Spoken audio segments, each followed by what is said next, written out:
Hello, guys, and welcome to the Heritage Agendas Football Podcast. This is episode number 41, continuing kind of this mini suite of episodes dedicated to predictions for the World Cup. This is number 2. I highly recommend watching episode 40 before watching this one. This is going to be groups E through H. We're going to have either 3 or 4 episodes dedicated two predictions. There'll be three sets of 4 groups, and then a 4th episode, or we might bundle it into the 3rd of 3, with just kind of knockouts, and who can win the tournament, who we think will be up there for best player. Again, it's just myself, Ibrahim, for this episode, and really we'll jump right into it with Group E. And the first team we'll be talking about today is one of the best in the world. Germany, with arguably, if not the best national team coach in Julian Nagelsmann, obviously the former Bayern man. Quarterfinalists at the last Euro. It's been a very, very disappointing suite of World Cup appearances, both in 2018, obviously, where they were the shock exits in the group stage, being defending champions, and then last World Cup, failing to get out of their group behind Japan and Spain. Really, in terms of key contributors for this team, I think it's around that 3 in a row that you can see for those watching on YouTube. In Florian Wirtz, Jamal Musiala, and Leonard Carl. I think those are probably going to be the 3, in my opinion, that start.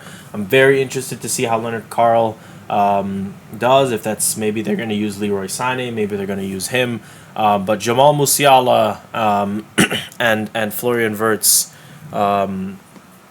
absolutely huge, and very, very interested to see how they play and kind of how they set up. Obviously, there's similar to Brazil, some question marks regarding this team. How does that midfield with Pavlovic and Stiller fare against some of the more strong teams in the world? Question marks at fullback. I don't think there's any question marks at center back with Antonio Rudiger, Nico Schlotterbeck, and Jonathan Tah, 3 world-class options in my opinion. Does this team roll out into 3-back? I think there's a lot of questions on how Nagelsmann can set this up, if that's in a 4-2-3-1, if they're in a 3-4-2-1, 3-4-1-2. I think there's a lot of questions. And then Kai Havertz, the man who started the Champions League final, probably will be leading the line for Germany, but they do have Dennis Undav, who's been playing a lot, the Stuttgart striker, 19 goals this past season in the Bundesliga. Definitely a team to watch. And when I went through this analysis, this was the hardest group for me to predict. I think there's 3 teams here. Not to get ahead of myself, I think that I would not be surprised if they finish first. Obviously, Germany are the big favorites to get that first spot, but I think 3 really, really quality teams from 3 different continents. Obviously, the 4th team that we'll talk about second is Curaçao. A lot of questions for them. This is their first ever World Cup. Couple players that maybe those listening online will be familiar with. Obviously, Tahith Chong, the former Manchester United man, is their winger. Probably their best player. Along with Bakunia. This is a team that obviously has a lot of question marks, is a heavy underdog, just 82nd in terms of the FIFA World Ranking, and won that final round against Jamaica and Trinidad and Tobago to get here. Solid form recently. Obviously, they beat Jamaica 2-0 and then tied them, beat Trinidad and Tobago, and, boss around Bermuda. But I think that they will end up finishing in 4th, and really are a step below the rest of these 3 teams. The 3rd of these 4 teams is very, very interesting, and I think we're going to have a lot of interesting watch-alongs for Ivory Coast. They are absolutely loaded for talent, in my opinion. Evan Ndika having, Frank Kessié, who's just 29, obviously playing in the Saudi League now. Ibrahim Sangare, who's been a pivotal member of the Nottingham Forest team that obviously underperformed a little bit this season.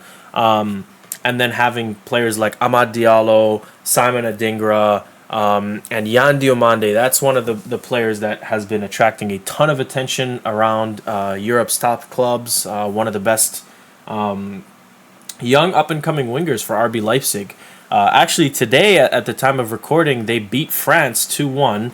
Obviously, that is a friendly where France played their B team for half, and Ivory Coast obviously rotated their entire team. But they had a fantastic qualifying campaign, undefeated against the likes of Gabon, against Gambia, against Kenya. They were fantastic. No honor to the World Cup, but players like I mentioned, Nicolas Pepe, they have tons of attacking talent. I think really where the question marks come in for Ivory Coast is going to be defensively, especially with the team that we're going to talk about in Ecuador and how good they are at the back.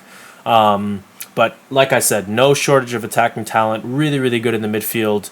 But really excited to see their wing play. Amad Diallo, Adingra Diomande, Nicolas Pepe, four quality wingers, which is absolutely pivotal in the World Cup against teams that they're going to be playing that have very good defensive talent. The fourth of which is really one of my dark horses for the entire tournament, and it's really interesting to see how they play last year. Obviously, or last World Cup, excuse me, they had the surprise exit in the group stage. A lot of people had them as their place to finish second in that Group A with Ecuador and with Netherlands. But this Ecuador team is absolutely fantastic. And speaking of defensive talent, having someone like Pierre Hincapié and Pacho, two absolutely fantastic players, both who can play. Hincapié can play that center back left back hybrid, and then having Pero Stupinian, and the talent doesn't end there. Obviously, they have Moises Caicedo, who 2 years ago was probably the best defensive midfielder in the Prem. I thought he took a step back this year, but having him, Kendry Paez, who's a well-known young talent, and then having Ener Valencia, who's still getting the goals at 36 years old. Their leading scorer with 49 goals for the national team. That again is the biggest question I think for this Ecuador team is, can that attack really match what they have to offer defensively? I think having such unbelievable center backs and a defensive midfielder and having really that triangle is going to make them a very, very tough team to play. And that game against against Ivory Coast in Philadelphia to kick off their tournament is going to be one that I have circled for sure. They obviously close against Germany, who will open the tournament against Curacao and have a really good opportunity to hit the ground running. Ultimately, I think I'm going to predict a little bit of a surprise here. I think the second that might surprise some of the listeners and viewers. I'm actually going to put Germany in second. I'm going to put Curacao in fourth, and I'm going to put Ivory Coast in third and Ecuador in first. I just think that Ecuador's talent defensively with the and the DM is absolutely unbelievable. I think that they're going to play Germany really well. I think they're going to start their tournament well off as well. A lot of wells in one sentence. And then Ivory Coast, I just think that they have a lot of defensive question marks, and I'm curious to see how that plays out. Moving on to Group F, the second group that we're going to discuss. And, another one of these big teams from Europe. First episode really had a lot of hosts, and then obviously Brazil, but Netherlands. This is another really, really good group. Probably the best group from top to bottom. I think all four teams are very, very talented. Netherlands, number 7 in the last FIFA rankings, just finished off a friendly against Algeria, actually, in which they lost 1-0 in Netherlands. So, big surprise. Obviously, with Netherlands, we just talked about Ecuador. No shortage of defensive talent. Mickey van de Ven, Nathan Ake, Jurien Timber, Virgil van Dijk. Obviously, we can't talk about Netherlands without talking about him. Denzel Dumfries, the latest Real Madrid signing, and Uriel Hato. I mean, all of those players are world class. I haven't even mentioned Van Eke. This might be the best defense top to bottom in the tournament. They are loaded at that position. The question marks start to come up as you go further up the field, in my opinion. Frankie de Jong and Ryan Gravenberch, fantastic. Losing Xavi Simons to that ACL tear, he'll miss the entirety of the World Cup, is catastrophic. I think he was a huge contributor in the Euros. But having someone, like a Tijani Reinders who can fill that role, we'll see how he is. And then really the biggest question for this Dutch team is up top. Who's going to bag the goals? Daniel Malen was the best player on form going forward, but are they going to lean on someone like Memphis Depay, who's still kicking in Brazil, or are they going to look to someone like a Brian Brobby? And what do they figure out to do on the wings? Obviously, no Jeremy Frimpong.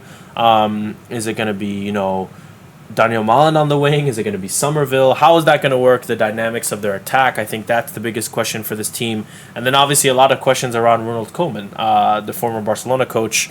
How does he set this team up attacking? Obviously, I don't think that there's that many question marks in the midfield and obviously in the defense. But we'll see how that impacts them in a group against two really good teams in Tunisia, who is a tough out. Second of those two teams that I just mentioned, Japan. Obviously coming off a really exciting tournament where they made it out of a group with Spain and Germany and actually beat both. Their loss was to Costa Rica. Ton of technical talent, I think, is what highlights this Japan team. Obviously, Takefusa Kubo, Endo, Dewan, really, really good in that midfield space. And then going forward, really, I think the biggest thing is going to be who's going to bag the goals. Is that going to be Ueda, who had 25 goals in the Dutch league this season at 27 years old? And then defensively, how does that going to work, really, with Ito and Tamayasu now? And then with Suzuki in the goal. Really, really talented team. Maybe Asia's best team, I think, that brings to this tournament. So on fantastic form, just beat England recently. They beat Brazil in a wonderful comeback in October, and they were actually the first nation to qualify through the qualifying phase. So very interesting to see how they kick off their tournament against Netherlands, actually in Jerry World in Arlington, Texas. Third team, Sweden. This is probably the most controversial team to make the tournament. Obviously, Graham Potter is their coach. They had 0 wins in qualifying. They actually made it through because of a Nations League playoff path, and then ended up beating Ukraine and Poland to make the tournament. We will see how this team sets up. They have a lot of talent at the top. With Gyökeres and Isak, so two players who really are some of the best strikers in Europe. Obviously, Isak had a really, really slow year, but Gyökeres, I think, started to really find his footing towards the second half of the season with Arsenal, and then just in the last friendly that they played, he was cooking. And actually, a loss to Norway, who we'll talk about later. Question marks really. Yassine Ayari, how is he going to play in that midfield role? Where are they going to play him? Anthony Elanga, and then how does this team really set up on the wings? This team like to play a lot of 3-back in qualifying. How does Graham Potter set them up? And the first game against Tunisia is going to be really, really exciting. That's actually in Mexico, in Monterrey. Speaking of Tunisia, that's the last of the 4 teams that we'll discuss. They had a fantastic qualifying campaign. They had a pretty easy group, but they took full advantage. An interesting AFCON where they ended up losing to Nigeria. But in their AFCON, they did not concede a single goal. They are actually the first team ever to do that. They didn't concede a single goal throughout their entire qualifying campaign. Clean sheet in every single match. Tunisia is a team that historically in this tournament has tended to sit back, absorb pressure. They tend to do a really, really good job of frustrating their opponents and then striking on counterattacks. Probably will be more of the same recipe in terms of how they want to get out of this group. I do think that they will be a very tough out. Their schedule favors them well. Kicking off the tournament against Sweden and then into Japan and then Netherlands last. So gives them a good opportunity to get some points. Obviously, 8 of these 12 third-place teams will make it out. In terms of placement and order for this group, I think that it will be Netherlands who end up claiming first, Japan in second, I think Sweden, Tunisia will be really close. I'm ultimately going to take Sweden. I just think they're on a little bit better of form than they were in the past, but I would not be surprised if Tunisia actually finished third. I just think it's all about that first game. I'm actually gonna make I'm gonna make a change. I'm gonna put Tunisia third, and I'm gonna put Sweden fourth. But I do think that those two can interchange. I ultimately do think though that Netherlands and Japan will run away with first and second. And there'll be quite a big gap. All right, Group G. Group G is very interesting. Belgium is the first team that we're going to discuss, that pot one team. A lot of question marks around this team. I know we've said that a lot, but especially for Belgium, obviously 8 years ago they had one of the best teams in the world, if not the best. They were number one on the FIFA World rankings for tons of tournaments with that golden generation. Now, this is, more of what has been in line with Belgium historically. So Kevin De Bruyne, is 34 years old. Romelu Lukaku is 33. Those are really the two pillars that this team is going to be looking for. But they do have tons of young talent that's been coming through the ranks. Jeremy Doku is probably the biggest one to note. He is fantastic. And then obviously Leandro Trossard probably will play off the other wing. They've got a good midfield with Amadou Onana and Yuri Tielemans. And then probably the best goalkeeper in the world, I think, when on form, in Thibaut Courtois. Tons of question marks surrounding this team. They are very old. They have a lot of question marks in defense. And they had a fantastic qualifying campaign going undefeated. The second team is Egypt. And Egypt, very interesting to see how this team ends up playing with Mohamed Salah and Omar Marmoush. Those are the big two names. Historically, they have been a team that tends to do really, really well in AFCON, but not in the World Cup. This is definitely, Mohamed Salah's last World Cup, in my opinion, at 33. He'll be 37 when the next one rolls around. Excuse me. But looking to make a mark, and I do think they have a really good opportunity to do so here with Iran and New Zealand, the last two teams. So we will see. A lot of their players, I will say, one of the things that benefits them is they have a ton of players that play for Al Ahly in Egypt. So a lot of players who have a lot of connection with one another, who play week in, week out. I think that's absolutely invaluable. We saw it a couple years ago with Germany, when a ton of players were playing for Bayern Munich, and I think that is a huge strength. And ultimately, I do think that they have a really, really good opportunity to get out automatically in second. The third of the four teams is Iran. They had a really, really good qualifying campaign, one of the first out of Asia, first in their group.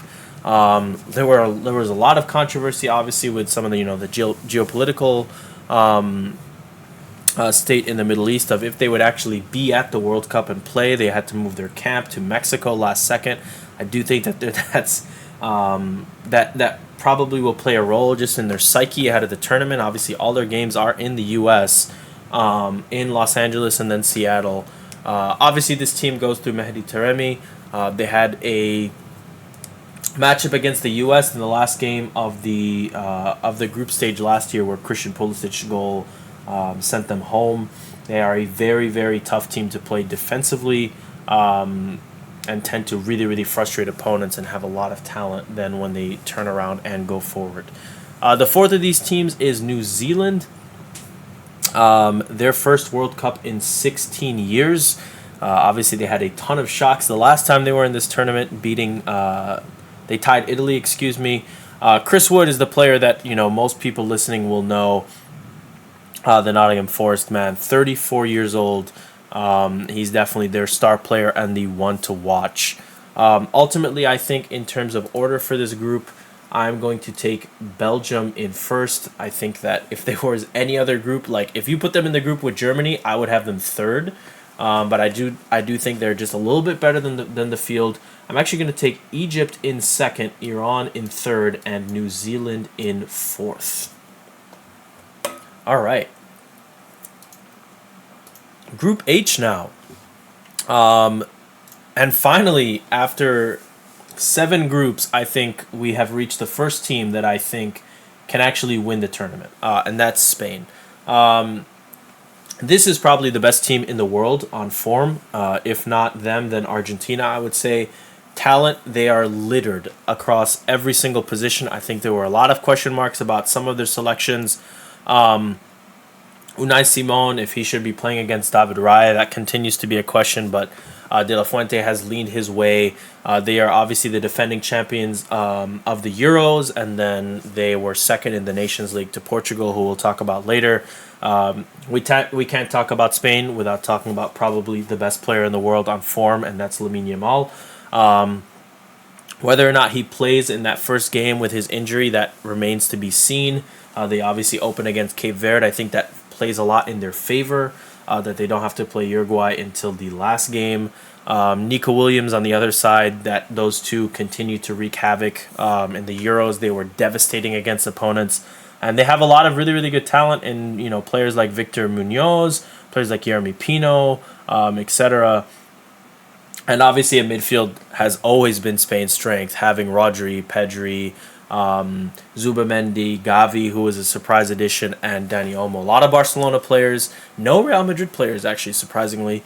They are huge favorites for this group and for the tournament, and I think that they are going to start this tournament off with a bang. Like I said, one of the teams that I can really see actually that can win the tournament. Cape Verde, this is their first ever World Cup. Obviously made it through qualifying ahead of Cameroon. Big surprise for them to make it here. They had a very, very good AFCON. I believe it was either the past AFCON or the one before. Their best player is Ryan Mendes, who is 36 years old. Not going to be an easy out. They just beat Serbia actually 3-0 in May, and they beat Cameroon 1-0 in October of last year to make it to this tournament. But we'll see how they play against Saudi Arabia, for example, and Uruguay. I think second place in this group really is all for grabs. Speaking of Saudi Arabia, they fired Hervé Renard last couple months back. 2 months away from the tournament. Obviously, we talked about this earlier with Morocco, but never easy when you fire a coach so close to the World Cup. Really, this team is led by Salem El Dawsari. He's the one who scored the beautiful goal against Argentina and that shock win that they had to kick off their tournament. A lot of same players from that 2022 team that made a lot of noise in the group stage before ultimately going out in the group stage. This team is essentially all in the Saudi League. I do think that helps a lot. Similar to what we talked about with Egypt, with a lot of the players being playing for Al Ahly. But I do think on talent, this is probably the worst team in this group. And then we transition into Uruguay. Very, very interesting to see how they will play. Federico Valverde, obviously one of the best midfielders in the world. Where do they play him? Are they going to be playing him more off the right or through the middle? Marcelo Bielsa, obviously one of the best coaches in this tournament, with Manuel Ugarte and Federico Valverde in that midfield. And then Darwin Núñez, he had a very up and down season for El Hilal, obviously making that move to Saudi, just 6 goals, but probably will be their talisman. And then Nicolas de la Cruz is someone to watch. He plays in the Brazilian league. Question marks for me around this team: wingbacks and defense. I think those are the biggest two. Defense really top to bottom, even though they have some of the names that a lot of people will recognize in Ronald Araujo, the Barcelona man, and Jimenez, the Atletico Madrid man. Those players are not what they used to be. Obviously, Uruguay used to be a team with tons of super, super elite defenders. Diego Godin comes to mind, Jimenez when he was in his prime. So a lot of question marks around this team. Palestri is going to be interesting to see how he plays off the wing. The former Manchester United man, now with Panathinaikos. Ultimately, I think this group, like I said, is wide open. I think after first, it's going to be very, very interesting to see how Uruguay kick off their tournament. against Saudi Arabia, and then obviously into Cape Verde. It helps them a lot that they don't have to play Spain until the end. But I do think Spain will be the best team. I think Uruguay will be second. Cape Verde ultimately in third, with Saudi Arabia in fourth. But I do think, like I said, that Uruguay Cape Verde match is going to be incredibly interesting. That's match day 2. Probably that game in Miami will decide who makes it to the second round. That's the 4 we talked about in episode number 41. We'll be back soon for episode number 42. That will conclude the last 4 groups, and then we will talk about the overall tournament, who we think can win it. We've obviously, like, as we've started to go through, Spain is one of the ones, but there's more teams that are coming up. And really the last 4 are jam-packed. We got France, we got Portugal, Argentina to talk about, England, lot of underdogs as well. We appreciate you listening as always, and we'll be back soon for the conclusion of this mini-series.